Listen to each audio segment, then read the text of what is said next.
Hi guys, welcome back to my YouTube channel that is Swapna's tutorial. So ನೀವೇನ ನನ್ನ ಚಾನಲ್ಗೆ subscribe ಆಗಿಲ್ಲ ಅಂದರೆ ಪ್ಲೀಸ್ ಸಬ್ಸ್ಕ್ರೈಬ್ ಆಗಿ, ವೀಡಿಯೋಸ್ನ ಲೈಕ್ ಮಾಡಿ, ಶೇರ್ ಮಾಡಿ, ಹಾಗೆ ಕಮೆಂಟ್ ಮಾಡಿ. ಸೊ ಇವತ್ತು ನಾನು ಮಾಡ್ತಿರೋ ಸಬ್ಜೆಕ್ಟ್ ಯಾವುದು ಅಂದರೆ ಫಸ್ಟ್ ಸೆಮ್ BComನ ಕಾರ್ಪೊರೇಟ್ ಲಾ.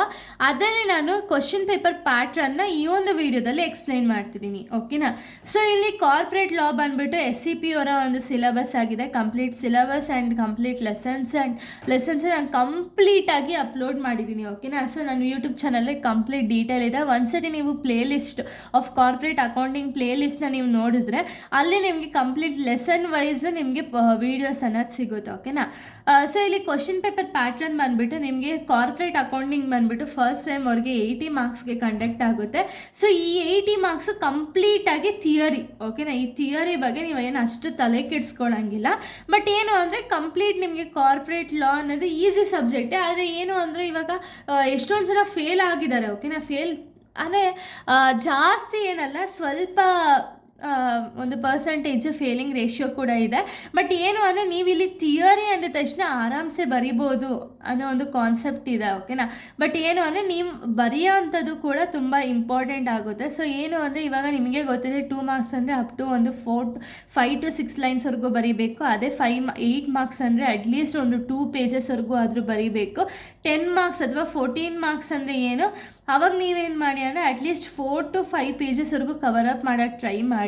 ಸೊ ನೀವು ಇಲ್ಲಿ ಒಂದೊಂದು ಸತಿ ಆಗುತ್ತೆ ಏನು ಅಂದರೆ ಇವಾಗ ಎಕ್ಸಾಮ್ ಬರೆಯೋಕ್ಕೆ ಹೋದಾಗ ಪೇಜಸ್ ಕೌಂಟ್ ಮಾಡ್ಕೊಂಡಂಗೆ ಪೇಜಸ್ ಶಾರ್ಟೇಜ್ ಬರೋ ಒಂದು ಸಿಚುಯೇಷನ್ ಕೂಡ ಬರುತ್ತೆ. ಸೊ ಅವಾಗ ನೀವೇನು ಮಾಡಿ ಅಂದರೆ ಫಸ್ಟೇ ಒಂದು ಸತಿ ಪೇಪರ್ ಕೊಟ್ಟಿದ ತಕ್ಷಣ ನೀಟಾಗಿ ಇಷ್ಟಿಷ್ಟಿಗೆ ಅಂತ ಹೇಳಿ ಡಿವೈಡ್ ಮಾಡಿಕೊಂಡು ಅದಾದಮೇಲೆ ನೀವು ಬರಿತಾ ಹೋಗಿ, ಓಕೆನಾ. ಅವಾಗ ಏನಾಗುತ್ತೆ ಅಂದರೆ ನಿಮಗೆ ಪ್ರಾಪರಾಗಿ ಗೊತ್ತಾಗುತ್ತೆ ಎಷ್ಟೆಷ್ಟು ಎಲ್ಲೆಲ್ಲಿ ಎಷ್ಟೆಷ್ಟು ಬರೆದ್ರೆ ನಿಮಗೆ ಪ್ರಾಪರಾಗಿ ಮಾರ್ಕ್ಸ್ ಅನ್ನೋದು ಅಲಾಟ್ಮೆಂಟ್ ಆಗುತ್ತೆ ಅಂತ ಇಲ್ಲಿ ಗೊತ್ತಾಗುತ್ತೆ. ಸೊ ಆವಾಗ ನಿಮಗೆ ಪ್ರಾಪರಾಗಿ ಅಡ್ಜಸ್ಟ್ಮೆಂಟ್ ಅನ್ನೋದನ್ನ ಮಾಡ್ತಾ ಹೋಗ್ತೀರಾ.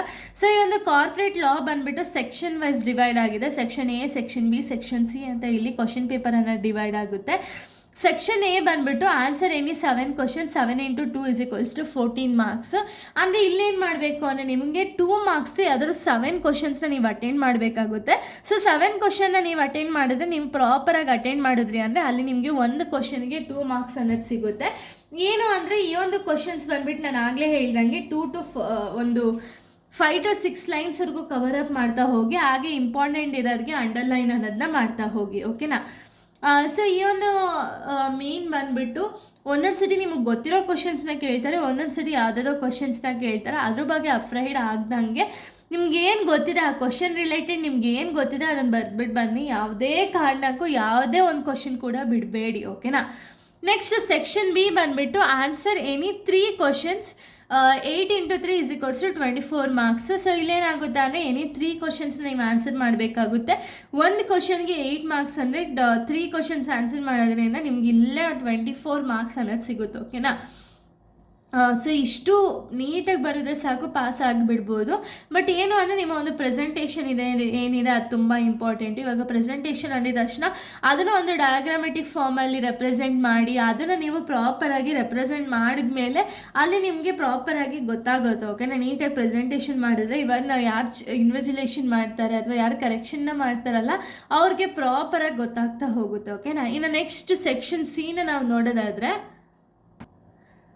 ಸೊ ನೋಡಿ, ಇದು ಸೆಕ್ಷನ್ C ನೀವು ನೋಡೋದಾದರೆ answer any 3 questions, 3 into 14 = 42 marks. ಅಂದರೆ ಸೆಕ್ಷನ್ C ನಿಮಗೆ 14 ಮಾರ್ಕ್ಸ್ ಕ್ವಶನ್ಸ್ ಆಗಿದೆ.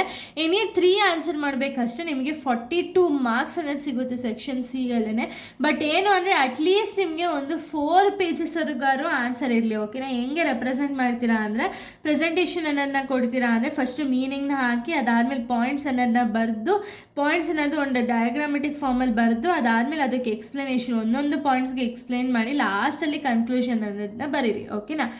ಈ ರೀತಿ ನಿಮಗೆ ಕ್ವಶನ್ ಪೇಪರ್ ಪ್ಯಾಟರ್ನ್ ಅನ್ನೋದಿರುತ್ತೆ. ನೆಕ್ಸ್ಟ್ ವೀಡಿಯೋದಲ್ಲಿ ನಾನು ಯಾವುದೆಲ್ಲ ಇಂಪಾರ್ಟೆಂಟ್ ಕ್ವಶನ್ಸ್ ಇದೆ ಎಕ್ಸಾಮ್ ಪಾಯಿಂಟ್ ಆಫ್ ವ್ಯೂ ಅನ್ನೋದನ್ನ ಹೇಳ್ತಾ ಹೋಗ್ತೀನಿ.